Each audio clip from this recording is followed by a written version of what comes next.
Bonjour mesdames et messieurs, bienvenue dans cet épisode de l'Artisan Brasseur. Aujourd'hui, je vais tenter de terminer mon couteau germanique avec l'aide d'un vieux morceau de chêne en vieux fer et un bloc de morta qui est un morceau de bois, de chêne plus précisément, qui a passé quelques milliers d'années dans un marécage avant d'être exhumé, sorti, stabilisé dans de l'époxy par Brad Millen, qui est un fabricant de couteaux canadien, qui a stabilisé ça avec de l'époxy puis qui me l'a vendu. J'espère que je ne le scraperai pas. Je vais prendre ces deux objets-là et je vais faire le manche le plus beau et simple et historique que je suis capable.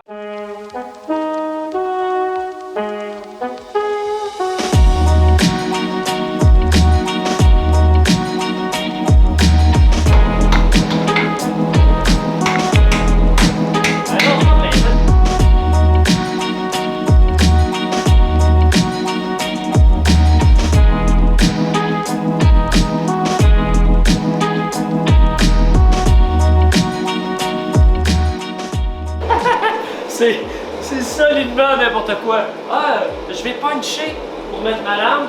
Je vais perdre moins de temps et de matériel qu'à percer ma pièce. Oui, vraiment, ça fait un heure, je dis ça. Au moins, c'est le fun. Percer des trous. Ça, fun. Je vais laisser mon morceau tranquille. Ça s'en vient bien. Mais je veux le réouvrir à la fin. Qu'est-ce que ça me prend? Un drift. Est-ce que j'ai un drift tout mince qui ressemble à une lame? Pas tout. Est-ce que je peux m'en fabriquer un? Oui! Je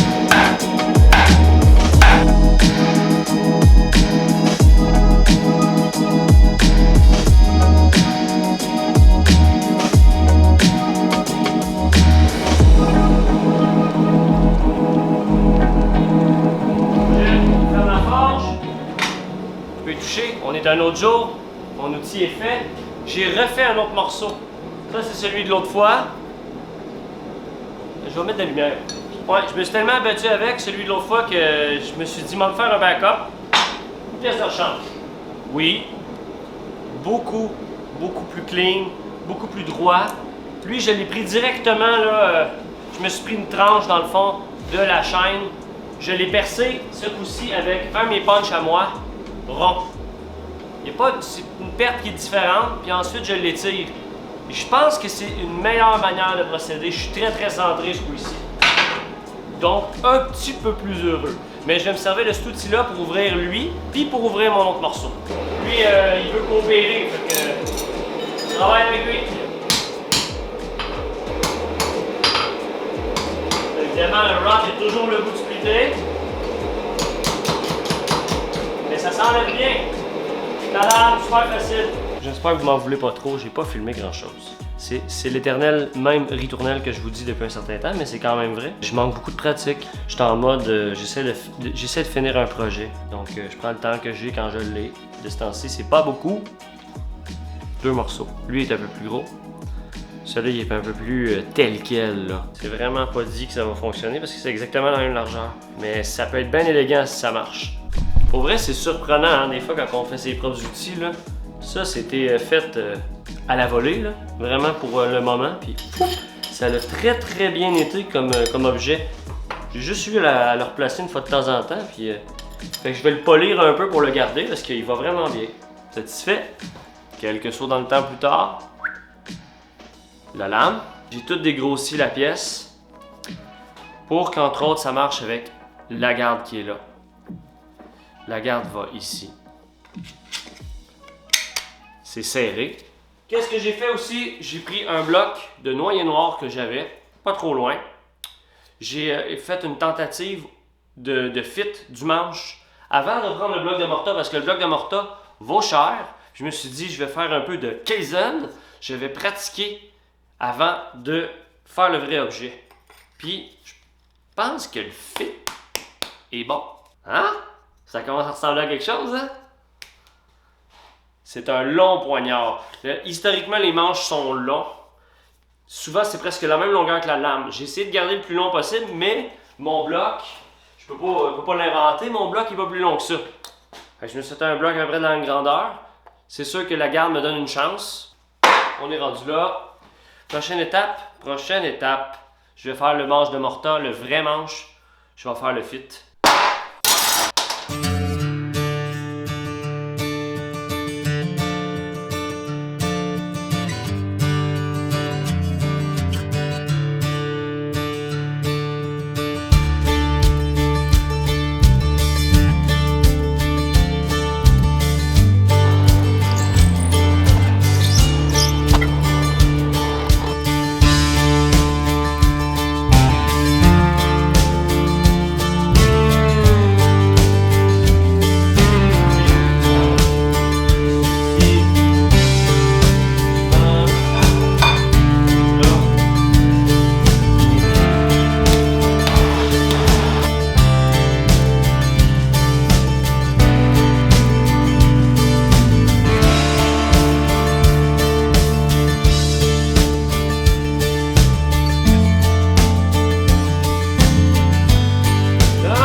ici et là, ça va être à retravailler. On voit vraiment ici encore la ligne du vieux fer. Il va falloir que je la descende plus que ça pour qu'elle puisse rentrer là avec l'objet. Faut que j'aille sur la sableuse, faut que j'aille sur les limes. Oh, j'ai peur.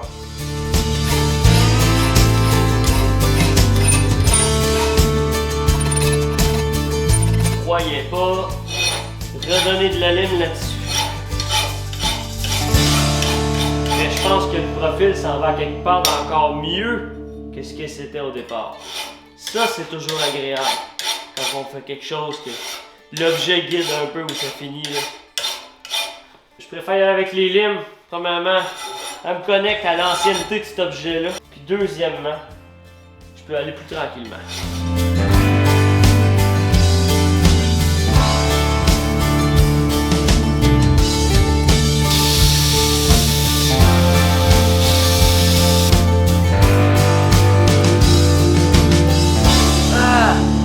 Simplement un petite amande là, qui fait ça comme ça.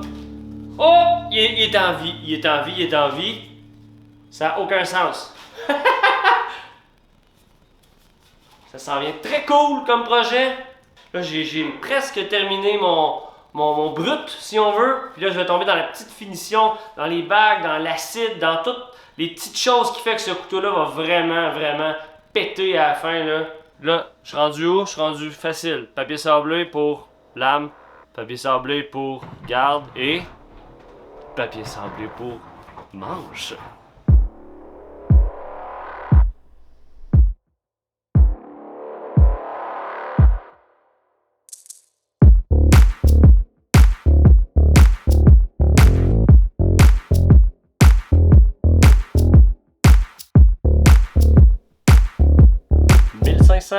C'est l'heure du bain d'acide.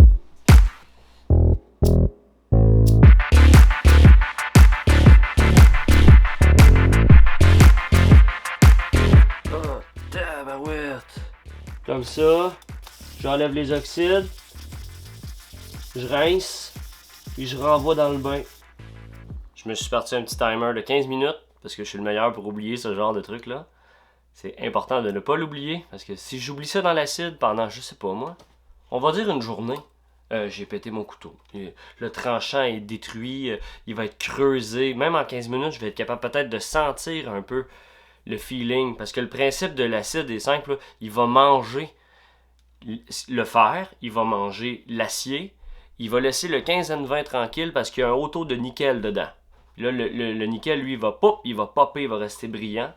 Puis le restant va noircir, puis le vieux fer, on va voir le veinage dedans, parce que les impuretés, eux, sont pas, dans le fond, ils sont pas attaqués par l'acide. Oui! Incroyable. Je suis vraiment fier. Ici, je m'assure que mon morceau, il n'y a pas de gras dessus. Ah, il est tout luisant, il est tout beau. Ça va là-dedans pour un test.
Mesdames et messieurs, c'est tout pour cet épisode de l'Artisan Brasseur. J'espère que vous avez apprécié. J'ai essayé de laisser un tranchant vraiment traditionnel, très triangulaire, Comme vous voyez, là, on ne voit pas nécessairement des moutures autres que les moutures principales. Ça tient moins bien son tranchant, je pense, ou c'est plus fragile. Là, je demande au coutelier entre vous qu'est-ce que c'est. Ça tient-tu moins la route? C'est quoi le désavantage d'une mouture comme ça exactement?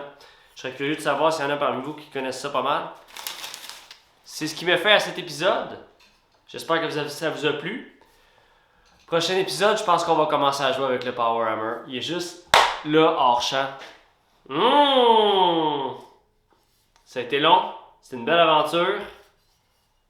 Je suis extrêmement fier du résultat final. Je ne sais pas encore, est-ce que je vais le vendre, est-ce que je le garde, je ne le sais pas. Je suis ouvert aux suggestions dans les commentaires ou en message privé si ça vous intéresse. Merci tout le monde. À la prochaine. Bye bye.